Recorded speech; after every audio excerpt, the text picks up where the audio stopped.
5년 전 한국에서 있었던 일입니다. 태풍으로 인한 폭우로 무언가를 살펴보던 한 남자는 이상한 낌새를 알아차리고는 집 밖으로 뛰어나가죠. 그 마을 입구에는 다리가 하나 있었습니다. 갑자기 불어난 강물로 인해서 이 물살이 거세지면서 다리 모양이 점점 뒤틀리고 있었습니다. 엎친 데 덮친 격으로 출근 시간이 다가오면서 차가 점점 많아지기 시작한 겁니다. 차들은 이 상황을 알지 못했지만 멀리서 보면 더 잘 보이는 법이죠. 이 사람은 경찰도 아니었지만 이대로 그냥 두다가는 큰일이 나겠다 싶어서 맨손으로 차량을 통제하기 시작했습니다. 반대편에서는요, 이미 차량 한 대가 다리 중앙까지 오고 있었어요. 그래서 남자는 손을 높이 들어서 뒤로 가라고, 더 이상 앞으로 오지 말라고, 물러나라고 소리쳤습니다. 다행히 운전사는 이 수신호에 따라서 차를 멈춘 뒤 후진을 했고요. 그리고 몇 초가 지나지 않아서 정말로 다리는 물살에 휩쓸려서 반토막이 나고 말았지요. 하지만 다행히 아무도 사고를 당하지 않을 수 있었습니다. 그런데요, 이 사람은 왜 그 시선을 다리로 향한 걸까요? 이분의 직업은 굴삭기 기사였습니다. 40년 동안 여러 교량 건설 현장에서 일을 하다 보니까 이 다리가 조금만 이상해도 그것이 자연적으로 다리의 잘못된 모양의 눈이 가게 된 것이죠. 그리고 시민들도 경찰이 아니었음에도 불구하고 상황의 심각성을 급히 깨닫고 그 수신호를 따라 주었기 때문에 이 모든 상황 속에서 누구도 사고를 당하지 않고 이 시간을 지날 수 있었던 겁니다. 오늘부터 우리도 3주 동안 아모스서를 살펴볼 텐데요. 아모스서에도 이 앞선 이야기와 유사한 점이 있습니다. 바로 하나님의 말씀을 전하는 아모스가 선지자 출신이 아니라는 겁니다.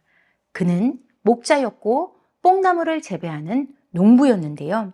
왜 하나님은 북이스라엘에 그 심판을 선언하시면서 선지자가 아닌 아모스를 부르신 걸까요? 참 목자시고 또 참 농부이신 하나님의 마음을 누구보다 잘 알고 있는 아모스를 보낸 것이 아니겠습니까? 오늘 우리도 아모스서의 말씀 앞으로 나아가서 우리도 들어야 하고 또한 담대히 전해야 하는 하나님의 말씀을 귀 기울여 듣기를 원합니다. 자, 첫 번째, 하나님은 사랑의 관계에 책임이 따른다는 것을 알려주십니다. 우리 1절과 2절을 함께 읽도록 하겠습니다. 이스라엘 자손들아, 여호와께서 너희에 대하여 이르시는 이 말씀을 들으라. 애굽 땅에서 인도하여 올리신 모든 족속에 대하여 이르시기를 내가 땅의 모든 족속 가운데 너희만을 알았나니 그러므로 내가 너희 모든 죄악을 너희에게 보응하리라 하셨나니. 하나님은 들으라 이스라엘아 하시는 쉐마의 말씀으로 명하고 계십니다. 쉐마는요, 단순히 귀로 듣는 것을 요청하는 것이 아니라 온 마음으로 책임을 다해야 할 언약적 관계를 포함하는 동사입니다. 쉐마의 말씀을 듣는다는 것은 그 말씀이 우리의 삶이 되도록 끊임없이 노력해야 한다는 것을 말하는데요. 말씀을 마음에 새기고 또한 몸에 지니며 나가고 들어올 때마다 보고 기억함으로 지켜 행하는 것이 바로 하나님을 사랑하는 자의 책임이기 때문입니다. 우리도요, 결혼을 하면 사랑의 증표로 반지를 낍니다. 하지만 반지보다 중요한 것이 있습니다. 두 사람이 서로 사랑하는 것이고 다른 사람에게 눈을 돌리지 않는 것입니다. 이처럼 하나님이 이 백성들에게 쉐마의 말씀을 주심은 이에 순종하는 삶을 통하여서 너희가 하나님과 이 사랑하는 약속을 맺은 관계라는 것을 기억하고 드러내며 살도록 명하는 것입니다. 우리가 너무나 잘 아는 신명기의 쉐마의 말씀이 있습니다. 너희는 마음을 다하고 뜻을 다하고 힘을 다하여 내 하나님 여호와를 사랑하라 하는 것입니다. 하나님이 사랑하는 이들에게 주신 책임은 거창한 것이 아니라 사랑하라. 그리고 사랑하면 내 말을 지키리라 하는 것입니다. 이렇게 하나님은 이스라엘 백성들과 맺은 사랑의 관계를 드러내신 뒤 이렇게 말씀하십니다. 내가 땅의 모든 족속 중에 너희만을 알았다 라고 말입니다. 이는 다른 족속은 하나님께서 돌보시지 않는다 라는 의미가 아니라 이스라엘에게 허락하신 특별성과 대표성을 말씀하시는 것이죠. 너희만 알았다라는 것은 언약적 그 사랑의 관계에 있어서 하나님 말씀에 사람들만 순종하는 것이 아니라 하나님 또한 이스라엘을 향해 신실한 사랑을 끊임없이 내어주고 계신다라는 것을 강조하는 겁니다. 하나님의 쉐마의 말씀은 사람들만 일방적으로 사랑을 요구당하는 것이 아니라 이스라엘을 지명하여 선택하신 그리고 그 깊고 친밀한 그 동행을 하시며 이들에게 끊임없이 사랑과 인도하심과 공급하심을 베푸시는 그 하나님이 그 사랑을 온전히 지키셨다는 사실을 드러내고 있는 것이지요. 그리하여 이와 같이 이스라엘과 하나님의 관계를 통해서 모든 족속이 하나님을 볼 수 있도록 깨달을 수 있도록 그러한 대표적인 역할을 이스라엘에게 감당시키셨음을 내가 너희만 알았다라는 말씀을 통해서 강조하고 계시는 것이죠. 하지만 안타깝게도 하나님만 그 사랑을 지키셨을 뿐 이스라엘은 하나님을 향한 사랑을 지키지 않았습니다. 북이스라엘은 변함없는 하나님의 사랑을 당연시 여겼고 하나님의 말씀을 듣거나 행하지 않은 채 자신은 하나님이 사랑하는 언약 백성이니 죄를 지어도 자신을 향한 하나님의 사랑이 계속될 것이라는 이기적인 교만과 오만으로 행했습니다. 그렇기 때문에 오늘 아모스를 통해서 하나님의 심판을 마주하고 있는 것입니다. 그렇다면 우리는 어떻습니까? 우리도 하나님이 허락하신 이 예수 그리스도의 보혈과 그 부활로 말미암아 새 언약의 백성이 된 자들입니다. 그러니 우리 또한 하나님을 온 마음을 다해 온 뜻과 힘을 다해 사랑하며 살아가는 또한 하나님을 사랑하기 때문에 하나님의 말씀을 지켜 행해야 하는 그 책임이 주어진 자들이지요. 하나님께서 세상 끝날 때까지 끊임없이 우리를 사랑하고 계시기에 우리도 날마다 하나님을 더 사랑해야 하는 줄 믿습니다.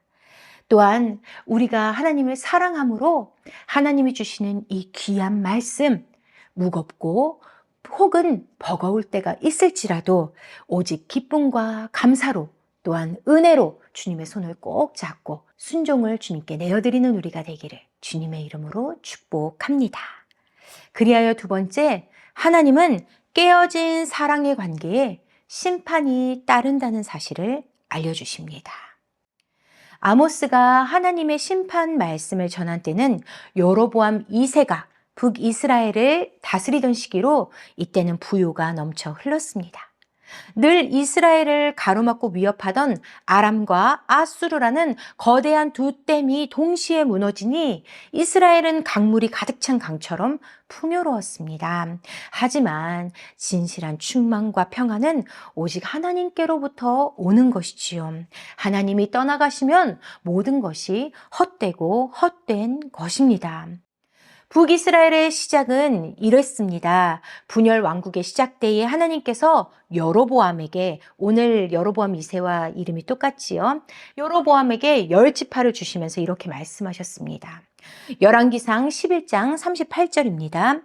너가 만일 내가 명령한 모든 일에 순종하고 내 길로 행하며 내 눈에 합당한 일을 하며 내 종 다윗이 행함같이 내 율례와 명령을 지키면 내가 너와 함께 있어 내가 다윗을 위하여 세운 것 같이 너를 위하여 견고한 집을 세우고 이스라엘을 내게 주리라 라고 말씀하셨습니다.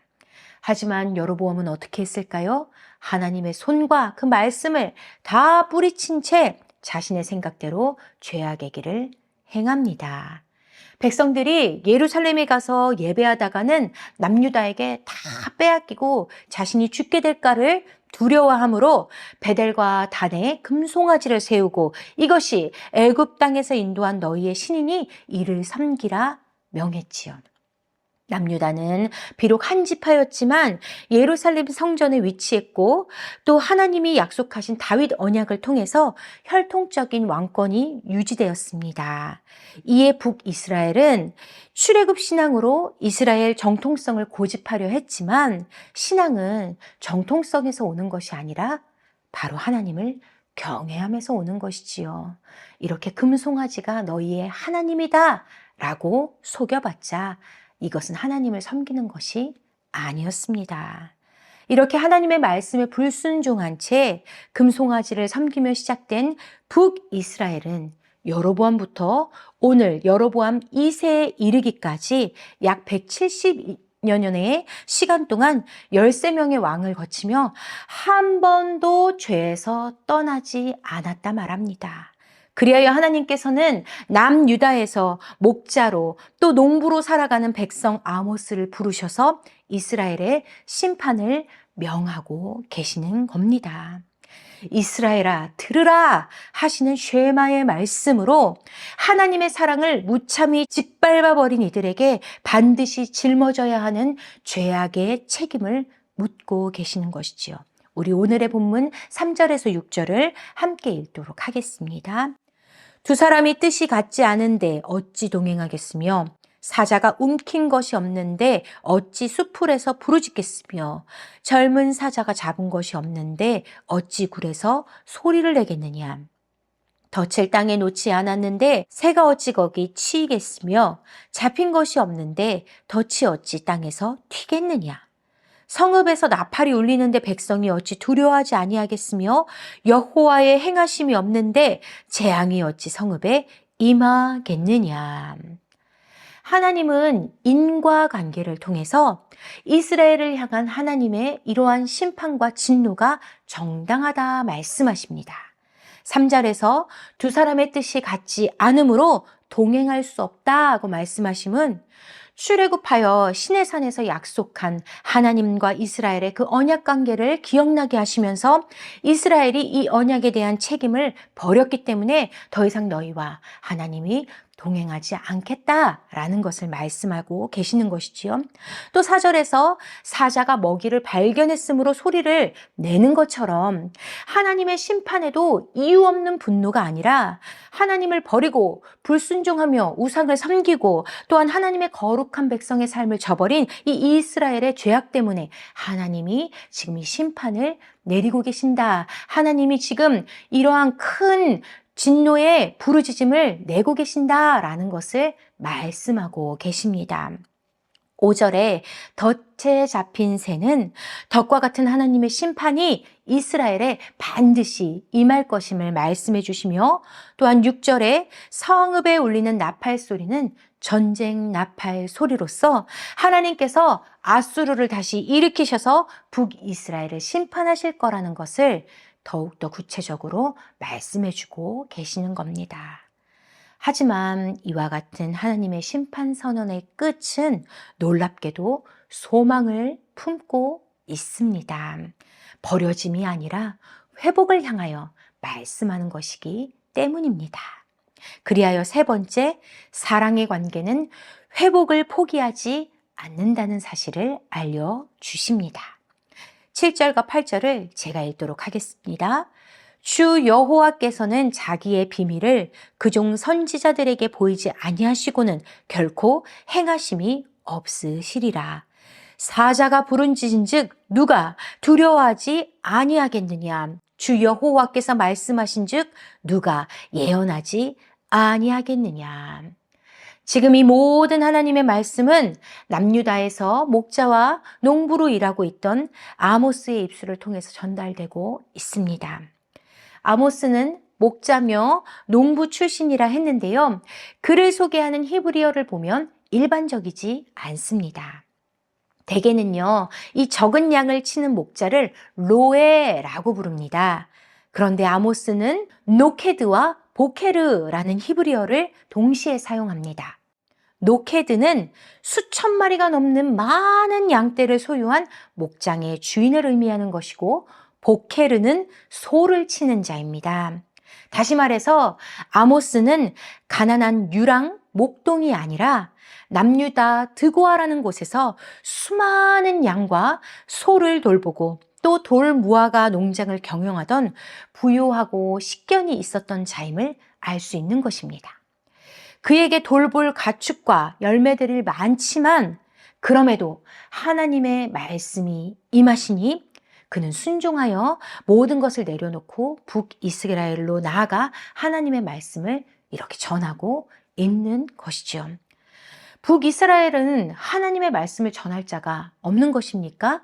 네, 그래 보입니다. 왜냐하면 이 당시 북이스라엘은 선지자 엘리야가 죽고 난 뒤였으며 또 아모스 7장에서 보면 베델의 제사장 아마샤가 아모스를 향해서 다시는 베델에서 예언하지 말라 하면서 어깃장을 놓습니다. 만약 그가 깨어있는 자였다면 아모스가 전하는 하나님의 말씀을 귀 기울여 듣지 않았겠습니까?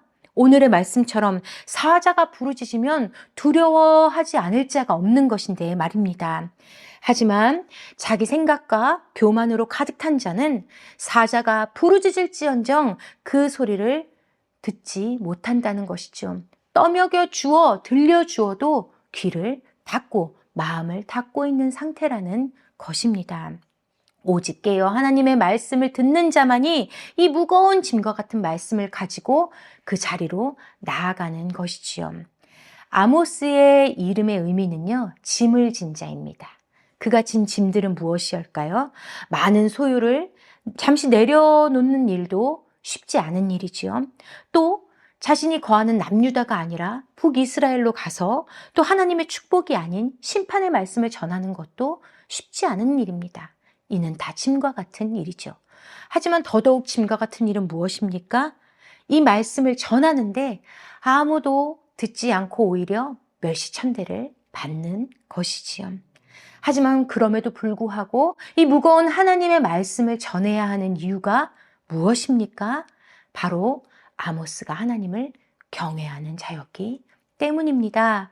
그리고 이와 같은 하나님의 말씀을 들어야 하는 자들이 분명히 있기 때문입니다. 마지막으로는 하나님의 무거운 심판이 회복을 위한 소망의 채찍이라는 사실을 알려주어야 하기 때문이지요. 아모스는 수많은 양과 소를 기르는 주인으로서 사자의 이 울부짖는 소리가 얼마나 두려운지 뼈저리게 아는 자였습니다. 또한 각기 제 길로 떠나는 이 가축들을 향한 주인의 그 안타까운 마음도 누구보다 아는 자였지요. 그렇기 때문에 이 수많은 북이스라엘 백성들의 주인 되신 하나님의 마음을 잘 알기에 하나님의 무거운 말씀을 지고 나아갈 수 있었던 겁니다. 그들이 하나님의 깊은 사랑을 깨닫고 돌아오기를 바라며 하나님의 말씀을 듣지 않을지언정 담대히 선포하고 있는 것이죠. 만약 북이스라엘이 그저 심판으로 버려질 자들이었다면 하나님은 아모스를 부르지도 않으셨을 것이며 그저 그것을 심판하면 그만이었을 겁니다. 하지만 하나님께서 자기 백성들을 심판하시기 전에 왜 이와 같이 선지자의 입술을 통하여 선포하지 않고는 내가 그것을 행하지 아니게 하겠다 말씀하시는 것일까요? 그들이 그 말씀을 듣고 깨닫기를 원하시는 것이지요. 하나님은 이 심판 선언을 통해 그들을 가르치고 계시는 겁니다. 사랑의 관계에는 책임이 필요하다는 것을 가르치시고 또한 하나님을 버린 죄에는 심판이 따른다는 것을 깨닫게 하시며 다시 하나님만 사랑하는 그 은혜로 돌아오기를 요청하고 계시는 것이지요. 존귀한 성도 여러분, 우리도 눈을 들어 세상 곳곳에 펼쳐진 이 하나님에 대한 불순종과 불의를 볼 수 있기를 기도합니다. 또한 우리가 죄에 대하여 또한 하나님께 등 돌리는 이 많은 사람들을 향한 하나님의 그 사자와 같은 울부짖음을 우리도 뼈아프게 들을 수 있기를 축복합니다. 그리하여 하나님께 돌아오기를 바라는 그 간절한 마음으로 이 하나님의 이 말씀을 세상으로 들고 나아가 우리가 거한 모든 곳에서 사람들이 들을 수 있도록 전할 수 있는 입술이 되기를 원하며 무엇보다도 우리가 먼저 하나님 말씀에 귀 기울여 자복하고 회개하며 주 앞에 엎드리는 자가 되기를 주님의 이름으로 축복합니다. 아멘.